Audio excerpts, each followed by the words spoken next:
Hey guys, welcome back to my YouTube channel. I hope आप सभी ठीक होंगे। तो फिर गाइस आज हम देखने वाले हैं एंजाइम। ये जो है वीडियो का सेकंड पार्ट है, क्योंकि फर्स्ट पार्ट में हमने introduction, important features of enzyme, structure, chemical nature, nomenclature, classification, ये हमने सारा कुछ देख लिया था। अगर नहीं देखे हैं तो फिर इस वीडियो के डिस्क्रिप्शन में जाएंगे, वहाँ पे जो है लिंक दिया हुआ है। आज हम लोग देखने वाले हैं mechanism of enzyme action, theories of enzyme action, biological significance of enzyme, है ना। तो फिर आपको एग्ज़ाम में जो है जो क्वेश्चन आएगा, इन 8 टॉपिक में से कोई एक टॉपिक आएगा, है ना।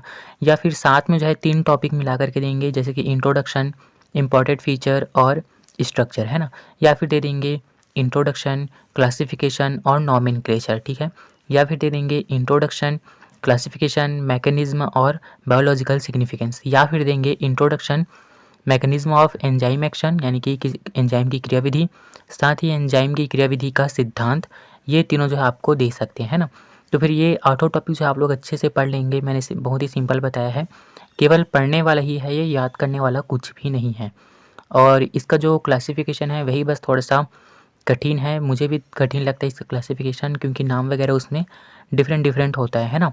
तो फिर वो जो है आप लोग अच्छे से देख लेंगे क्लासिफिकेशन, फिर बाकी सारा कुछ जो है पढ़ने वाला ही है और अच्छे से जो है आप लोग याद भी कर पाओगे, है ना।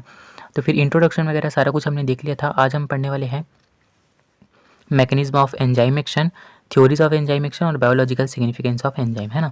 तो फिर चलिए जल्दी से स्टार्ट करते हैं, देर ना करते हुए, है ना।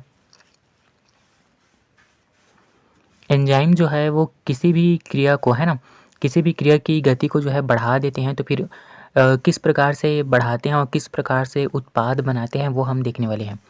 एंजाइम की क्रियाविधि, mechanism of enzyme action. Enzyme की क्रियाशीलता एक चरणबद्ध घटना रूप में संपन्न होती है। तो फिर निम्न चरणों में संपन्न होता है। क्या कब होता है, एंजाइम जो है किसी क्रियाधार यानी कि सबस्ट्रेट के साथ मिलता है और उसके साथ क्रिया करता है, फिर जो है एक नया प्रोडक्ट या उत्पाद जो है बनता है। तो फिर उत्पाद किस प्रकार से बनेगा उसी को ही जो हम इसमें देखने वाले हैं। चलिए फर्स्ट देख लेते हैं क्या लिखा है। सर्वप्रथम प्रकीर्ण यानी कि एंजाइम सबस्ट्रेट के साथ मिलकर एंजाइम सबस्ट्रेट कॉम्प्लेक्स बनाता है। ठीक है गाइस, सबसे पहला जो है एंजाइम जो है वो सबस्ट्रेट के साथ मिलेगा, है ना, क्रियाधार के साथ मिलेगा। फिर इसके बाद जो है ये दोनों मिल करके क्या बनाएंगे, एंजाइम सबस्ट्रेट कॉम्प्लेक्स जो है बनाएंगे। यह है एंजाइम, ये है सबस्ट्रेट, ये दोनों मिल करके जो है ES कॉम्प्लेक्स यानी कि एंजाइम सबस्ट्रेट कॉम्प्लेक्स बनाएंगे। सेकंड लिखा है, एंजाइम एवं सबस्ट्रेट के अणुओं के सक्रिय स्थल के स्पर्श के कारण आकार एवं बंधों में विरूपण यानी कि डिफॉर्मेशन, यानी कि टूटना या जुड़ना, ठीक है, टूटेगा वैसे डिफॉर्मेशन होता है, जिसके कारण अभिक्रिया होने लगता है। अब क्या होता है, जो एंजाइम है और जो क्रियाधार है ना, उनमें जो है एक एक्टिव स्थल होता है, सक्रिय स्थल होता है। जब वो स्थल किसी सबस्ट्रेट के साथ मिलता है तब जो है एंजाइम का जो सक्रिय स्थल है वो सबस्ट्रेट के स्थान को तोड़ देता है ना, या फिर उसके आकार को जो है तोड़ देता है, उसको जो है डिफॉर्मेशन कर देता है, जिसके कारण अभिक्रिया प्रारंभ होता है। वो मैं आगे सिद्धांत में आप लोगों को दिखाऊंगा, तो फिर ये जो है आपको समझ में आ जाएगा, ठीक है। चलिए आगे देखते हैं। सबस्ट्रेट के कुछ बॉन्ड टूटते हैं या फिर एक से अधिक सबस्ट्रेट होने की स्थिति में ये जुड़ते हैं तथा इस अवस्था के बाद नया पदार्थ या यौगिक बनता है, जिसे प्रोडक्ट जो है कहते हैं। अब देखिए, अगर एक सबस्ट्रेट है ना, यानी कि एक क्रियाधार है तो बॉन्ड टूटेगा, लेकिन एक से अधिक सबस्ट्रेट हैं तो फिर वो जो है जुड़ेंगे, जिससे जो है एक नया प्रोडक्ट जो है उत्पाद जो है बनेगा, ठीक है। ये है ES, फिर ये बना लेगा EP कॉम्प्लेक्स यानी कि प्रोडक्ट और एंजाइम प्रोडक्ट कॉम्प्लेक्स, इसमें दोनों मिक्स है। उसके बाद ये एंजाइम अलग हो जाएगा प्लस प्रोडक्ट जो है वो अलग हो जाएगा, है ना। तो फिर इस प्रकार से ये प्रोडक्ट बना लेंगे। आगे देखते हैं। प्रोडक्ट के बनने के पश्चात एंजाइम स्वतंत्र हो जाते हैं तथा नए अभिक्रिया हेतु पुनः क्रियाधार से जो है जुड़ जाते हैं। अब ये जो एंजाइम मुक्त हुआ है ना, ये जो है एंजाइम किसी अन्य सबस्ट्रेट के साथ, जैसे कि यहाँ पे सबस्ट्रेट है उसके साथ मिल जाएगा, है ना। पहले ये वाला समझे कि नहीं समझे, मैं थोड़ा सा बता देता हूँ। ये जो है एंजाइम है, ये सबस्ट्रेट है, दोनों मिले तो फिर यहाँ पे दोनों के मिलने के पश्चात क्या बनाएगा, ये प्रोडक्ट बनाएगा। तो फिर इसमें क्या हो जाएगा, एंजाइम प्रोडक्ट कॉम्प्लेक्स। इसमें एंजाइम भी है और प्रोडक्ट दोनों है ना। तो फिर दोनों का कॉम्प्लेक्स है यहाँ पे। उसके बाद यहाँ से क्या होगा, एंजाइम अलग हो जाएगा और प्रोडक्ट जो है अलग हो जाएगा, तो फिर प्रोडक्ट जो है हमें प्राप्त हो जाएगा।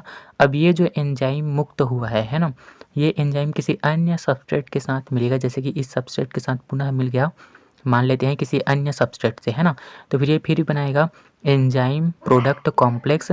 फिर ये जो है एंजाइम प्रोडक्ट कॉम्प्लेक्स जो है पुनः एंजाइम और प्रोडक्ट में टूट जाएगा। फिर ये जो एंजाइम है ये पुनः मुक्त हो गया, फिर ये एंजाइम किसी अन्य सबस्ट्रेट के साथ मिलेगा, तो फिर इस प्रकार से क्रिया जो है वो चलता रहता है। ठीक है, तो फिर वही यहाँ पे लिखा है प्रोडक्ट के बनने के पश्चात एंजाइम स्वतंत्र हो जाते हैं, जैसे कि यहाँ पे, तथा नए अभिक्रिया हेतु पुनः क्रियाधार से जुड़ जाते हैं, जैसे कि ये एंजाइम पुनः किसी अन्य सबस्ट्रेट के साथ मिल जाएगा। ठीक है, अब चलिए बढ़ते हैं आगे, देखते हैं कुछ ऐसे पदार्थ भी प्रकृति में पाए जाते हैं जो एंजाइम की सक्रियता को कम या समाप्त कर देते हैं। अब देखिए ये जो एंजाइम्स हैं ये जो है क्रिया की दर को बढ़ाते हैं, है ना, लेकिन कुछ पदार्थ जो है ऐसे भी पाए जाते हैं प्रकृति में जो कि एंजाइम की सक्रियता को, एंजाइम की एक्टिविटी को जो है कम कर देता है या फिर समाप्त कर देता है। इन्हें एंजाइम निरोधक, यहाँ पे एंजाइम ऐड कर लेना है ना, इन्हें एंजाइम निरोधक कहते हैं। अब जो एंजाइम की सक्रियता को ख़त्म कर देता है या समाप्त कम कर देता है ना, उनको जो है एंजाइम निरोधक कहते हैं, एंजाइम इन्हिबिटर कहते हैं। ठीक है, तथा यह प्रक्रिया एंजाइम निरोधन या एंजाइम संदमन कहलाती है। अब निरोधकों के द्वारा, है ना, एंजाइम निरोधक के द्वारा एंजाइम की सक्रियता को कम करना या समाप्त करने की क्रिया को क्या कहेंगे? एंजाइम निरोधन या एंजाइम संदमन। ठीक है, तो फिर कई बार एंजाइम संदमन क्या है करके भी एग्जाम में आ सकता है ना। आगे देखते हैं एंजाइम की क्रियाविधि के सिद्धांत। जो हमने अभी ये जो क्रियाविधि पढ़ा है ना, ये क्रियाविधि किस प्रकार से होता है वो हम सिद्धांत के रूप में पढ़ेंगे, है ना। चलिए पढ़ते हैं। प्रत्येक एंजाइम में कुछ सक्रिय स्थल होते हैं, जो कि सक्रिय स्थल मैंने बताया ना, उसी के बारे में जो है हम अभी पढ़ेंगे, है ना। तो फिर प्रत्येक एंजाइम में जो है कुछ सक्रिय स्थल होते हैं। इन्हीं स्थल पर एंजाइम सबस्ट्रेट के साथ मिलकर क्रिया करते हैं, है ना। जो एंजाइम में जो सक्रिय स्थल होते हैं उसी के द्वारा जो है वो सबस्ट्रेट के साथ जुड़ता है। ठीक है, आगे देखते हैं एंजाइम्स की क्रियाविधि के तरीकों को स्पष्ट करने के लिए निम्न सिद्धांत दिए गए हैं। अब जो एंजाइम है उनकी क्रियाविधि को समझने के लिए निम्न सिद्धांत दिए गए हैं। सबसे पहला है एंजाइम क्रियाधार जटिल परिकल्पना, है ना, एंजाइम सबस्ट्रेट कॉम्प्लेक्स हाइपोथेसिस। तो फिर ये हम सबसे पहले ये वाला सिद्धांत पढ़ लेते हैं, उसके बाद हम आगे बढ़ेंगे। देखते हैं सिद्धांत एंजाइम क्रियाधार जटिल परिकल्पना। इस परिकल्पना के अनुसार सबस्ट्रेट, है ना, क्रियाधार एंजाइम के सक्रिय स्थल से जुड़कर एंजाइम सबस्ट्रेट कॉम्प्लेक्स बनाता है। सबसे पहले क्या करेंगे, जो सबस्ट्रेट है वो एंजाइम के सक्रिय स्थल से जुड़ेगा और एंजाइम सबस्ट्रेट कॉम्प्लेक्स जो है बना लेगा। उसके बाद सबस्ट्रेट पर क्रिया करके एंजाइम उसे अन्य उत्पाद में परिवर्तित कर देता है। अब ये जो सबस्ट्रेट है वो एंजाइम के साथ जुड़ेगा, तो फिर एंजाइम जो है उस सबस्ट्रेट से जो है क्रिया कर लेगा, जिससे ये जो सबस्ट्रेट है इसमें जो है परिवर्तन हो जाएगा, यानी कि ये नए प्रोडक्ट में जो है वो बदल जाएगा। तो फिर ये है एंजाइम क्रियाधार जटिल परिकल्पना, बहुत ही छोटा सा है। तो फिर ये हो गया हमारा फर्स्ट सिद्धांत। अब है सेकंड ताला चाबी सिद्धांत। ताला चाबी आप लोग जानते हो, ताला चाबी से जो है आप सिद्धांत को अच्छे तरीके से समझ सकते हो, है ना। बहुत ही ईजी है ये और बहुत ही अच्छे तरीके से आप लोग समझ सकते हो। आगे देखते हैं। इस परिकल्पना को इमाइल फिशर ने प्रस्तुत किया था। किसने किया था? इमाइल फिशर ने। उन्होंने एंजाइम के युक्त प्रकीर्णव या फिर लिखना एंजाइम प्रकीर्णव स्थल की तुलना चाबी से, है ना, की से, तथा क्रियाधर की तुलना ताले से की है। अब यहाँ पे थोड़ा सा समझ लीजिए, फिर मैं आगे बढ़ूँगा। यहाँ पे लिखा है जो इमाइल फिशर है ना, उन्होंने जो है एंजाइम की तुलना किससे की है? चाबी से। और क्रियाधार यानी कि जो सबस्ट्रेट है उसकी तुलना किससे की है? ताले से। आप लोग देखे होंगे कि एक जो चाबी है उसके द्वारा केवल एक ही ताले को खोला जा सकता है ना। और जो चाबी है वो की का जो नुकीला पॉइंट होता है वो उसका सक्रिय स्थल है ना। क्या है वो? सक्रिय स्थल। जब वो सक्रिय स्थल ताले के अंदर जाता है यानी कि सबस्ट्रेट के अंदर जाता है, तो फिर वो क्रिया स्थल जो है ताले मतलब चाबी का जो सक्रिय स्थल है वो ताले से जो है क्रिया कर लेता है, तब जो है ताला खुलता है या फिर बंद होता है। ठीक है, तो फिर उसी प्रकार जो है हर एक एंजाइम में जो है सक्रिय स्थल पाया जाता है जो किसी सबस्ट्रेट के साथ मिलता है, तो फिर सबस्ट्रेट के ऊपर जो है या फिर सबस्ट्रेट का जो आकार है या जो साइज़ है उसमें जो है परिवर्तन कर देता है, जिससे एक नया प्रोडक्ट जो है बनता है। ठीक है, तो फिर ये इतना आप लोग याद कर लेंगे। एंजाइम की तुलना जो है वो चाबी से और क्रियाधार सबस्ट्रेट की तुलना जो है वो ताले से की गई है। ठीक है, आगे देखते हैं।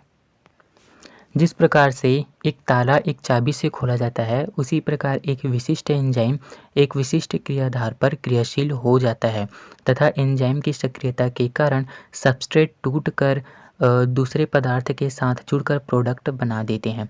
ठीक है, तो फिर ये हो गया हमारा ताला चाबी सिद्धांत, है ना। तो फिर यहाँ पे एक और बात ध्यान देंगे कि एक चाबी के द्वारा एक ही ताला खोला जा सकता है ना, उसी प्रकार एक एंजाइम द्वारा एक ही सबस्ट्रेट जो एक एंजाइम है वो किसी एक सबस्ट्रेट के साथ ही क्रिया करेगा या फिर किसी एक अभिक्रिया को ही गति प्रदान करेगा, हर एक अभिक्रिया को गति प्रदान नहीं करेगा। ठीक है, तो फिर ये भी याद रखेंगे।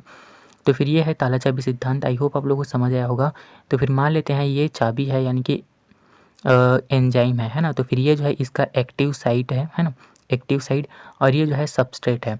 जब ये सबस्ट्रेट इसके साथ मिलेगा तो फिर ये है एंजाइम प्लस सबस्ट्रेट कॉम्प्लेक्स, है ना। तो फिर ये एंजाइम जो है इसका ये सक्रिय स्थल है, तो फिर ये जो है इसके साथ क्रिया करेगा सबस्ट्रेट के साथ, तो फिर इसको जो है ये सबस्ट्रेट को जो है डिफॉर्म कर देगा, है ना, डिफॉर्मेशन करेगा सबस्ट्रेट का और इसको जो है दो भागों में तोड़ देगा। तो फिर यहाँ पे देखिए, यहाँ पहले क्या था, सबस्ट्रेट एक मिला हुआ था, है ना, एक था सबस्ट्रेट, लेकिन यहाँ पे जो है दो भागों में बढ़ गया, यानी कि ये जो है एक नया प्रोडक्ट बन गया है। तो फिर ये है ताला चाबी सिद्धांत। आई होप आप लोगों को समझ आया होगा। अब चलिए इसका इम्पोर्टेंस जो है हम देख लेते हैं ना, एंजाइम का जो सिग्निफिकेंस है, महत्व है, वो हम देख लेते हैं। एंजाइम का बायोलॉजिकल सिग्निफिकेंस, इसका जो महत्व है वो हम देख लेते हैं। एंजाइम एम्फोटेरिक कंपाउंड होते हैं, अर्थात एसिडिक या एल्कालाइन यानी कि क्षारीय माध्यमों में प्रतिक्रिया करने की क्षमता रखते हैं। ठीक है, सॉरी ये यह नहीं है, तथा है ना, यानी कि ये जो एंजाइम है वो क्षारीय और अम्लीय दोनों माध्यमों में जो है प्रतिक्रिया कर सकते हैं, यानी कि क्रिया कर सकते हैं, एक्टिव रह सकते हैं। आगे देखते हैं। प्रत्येक विशिष्ट अभिक्रिया किसी विशिष्ट एंजाइम के द्वारा ही उत्प्रेरित होता है, जो कि मैंने अभी ताला चाबी सिद्धांत में बताया ना, किसी एक चाबी द्वारा किसी एक ताले को ही खोला जा सकता है या फिर बंद किया जा सकता है। उसी प्रकार एक विशिष्ट अभिक्रिया के लिए, है ना, किसी विशिष्ट एंजाइम की ही आवश्यकता होती है ना, वो किसी विशिष्ट एंजाइम के द्वारा ही उत्प्रेरित होगा। आगे देखते हैं। यह अत्यधिक टेम्परेचर पर क्रियाशील नहीं होते हैं, और ये जो एंजाइम्स होते हैं ये अधिक टेम्परेचर होने पर जो है नष्ट हो जाते हैं, अधिक टेम्परेचर पर जो है ये क्रियाशील नहीं होते, एक्टिव नहीं होते। इनका जो अनुकूल टेम्परेचर है, इनके लिए जो अनुकूल टेम्परेचर है वो है 25 से 47 डिग्री सेल्सियस, है ना, लेकिन जो सबसे इम्पॉर्टेंट वाला टेम्परेचर है वो है 37 डिग्री सेल्सियस। आगे देखते हैं। जीन विशिष्ट प्रकार के प्रकीर्णों को संश्लेषित करता है। जो जीन हमारे अंदर पाया जाता है ना, उस जीन की बात कर रहा है। जीन विशिष्ट प्रकार के प्रकीर्णों को संश्लेषित करता है तथा उसकी सक्रियता से लक्षणों पर नियंत्रण रखता है। तो फिर ये जो जीन है वो भी जो है विशिष्ट प्रकार के एंजाइम को जो है संश्लेषित करता है और उसी के द्वारा ही जो लक्षण एक पीढ़ी से दूसरी पीढ़ी में स्थानांतरित होता है ना, उसको नियंत्रित रखा जाता है। आगे देखते हैं। मेडिकल साइंस में भी एंजाइम की अत्यधिक उपयोगिता है। इसके अलावा आप भी जो है कुछ ऐड कर सकते हैं जो आपको पता है, मैंने केवल यहाँ पे 5 पॉइंट बस लिखा है ना। तो फिर चलिए गाइस, आई होप एंजाइम आप लोगों को समझ आया होगा। और एक इम्पॉर्टेंट बात मैं आप लोगों से करना चाहता हूँ। कुछ लोग मुझे कमेंट कर रहे थे कि पीडीएफ दे दो करके, तो फिर मैं पीडीएफ किसी को भी नहीं दूंगा, क्योंकि पीडीएफ देने के लिए जो है मुझे बहुत सारा मेहनत करना पड़ेगा, है ना। और इसके अलावा जो सबसे इम्पॉर्टेंट बात है, अगर पीडीएफ आप लोग को मिल जाता है तो फिर आप लोग जो है पढ़ोगे नहीं, मुझे पता है, क्योंकि मेरे साथ भी वैसा हो चुका है। हम जो है सुख सुविधा का इतना आदी हो गए हैं कि हमें पता नहीं रहता कि हम क्या कर रहे हैं, है ना। तो फिर आप लोग वीडियो देखिए, अगर देख रहे हो तो फिर आपका फ़ायदा क्या हो रहा है मैं बता रहा हूँ आप लोगों को। आप लोग देखोगे तो फिर उससे माइंड में छपेगा, साथ ही आप लोग सुन रहे हो उससे भी आपके माइंड में जाएगा, साथ ही आप लिखोगे, है ना। तीनों काम जब एक साथ करोगे तो फिर जो है आपको पढ़ने की आवश्यकता ही नहीं पड़ेगी।